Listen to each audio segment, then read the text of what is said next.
بسم اللہ الرحمن الرحیم۔ بادشاہ جہانگیر کی بیوی نور جہاں شیعہ تھی۔ اس نے شاہ ایران کو ایک خط لکھا کہ ایران کے سب سے بڑے مناظر کو ہندوستان بھیج دو تاکہ وہ مناظرے میں شیعہ مذہب کی حقانیت بیان کرے، اور ساتھ میں تحریر کیا کہ وہ مناظر سیدھا آگرہ نہ آئے بلکہ لاہور ہوتا ہوا آئے، جہاں علماء نہیں ہیں بلکہ صوفیاء کرام ہیں جن کو ہرانا زیادہ مشکل نہیں ہے، جس سے شیعہ مناظر کی آگرہ آنے سے پہلے ہی پورے ملک میں جیت کے چرچے ہو جائیں گے۔ شیعہ مناظر سیدھا لاہور میں میاں میر صاحب رحمۃ اللہ علیہ کے پاس پہنچا۔ آپ رحمۃ اللہ علیہ اشراق کی نماز سے ابھی فارغ ہوئے ہی تھے، ویسے ہی وہ شیعہ مناظر دروازے سے داخل ہوا۔ آپ رحمۃ اللہ علیہ نے فرمایا، یہ شخص جو آگے آگے آ رہا ہے اس کا دل سیاہ ہے۔ آلیک سالیک کے بعد حضرت رحمۃ اللہ علیہ نے اس شیعہ مناظر سے پوچھا کہ کہاں سے آئے ہو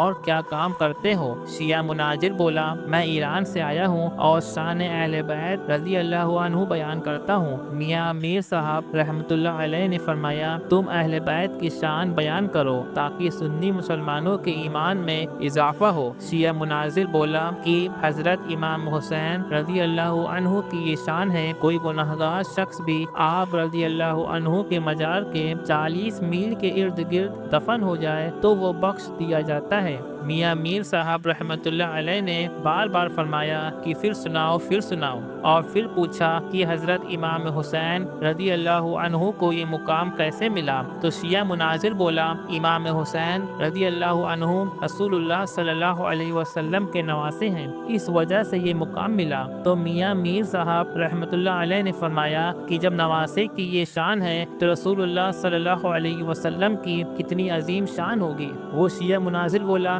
ہاں بڑی شان ہے۔ پھر میاں میر صاحب رحمۃ اللہ علیہ نے سوال کیا کہ جو رسول اللہ صلی اللہ علیہ وسلم کے مزار میں ان کے ساتھ سوئے ہوئے ہیں، کیا وہ بخشے نہیں جائیں گے؟ شیعہ عالم یہ سن کے ہکا بکا رہ گیا اور آگرہ آنے کی بجائے ایران واپس لوٹ گیا، اور یہ کہہ کے گیا کہ جہاں کے صوفی بزرگ ایسا علم رکھتے ہیں تو یہاں کے عالموں کا کیا مقام ہوگا؟ اور یہ وہ سوال کیا گیا ہے جس کا جواب قیامت تک کوئی شیعہ نہ دے پائے گا۔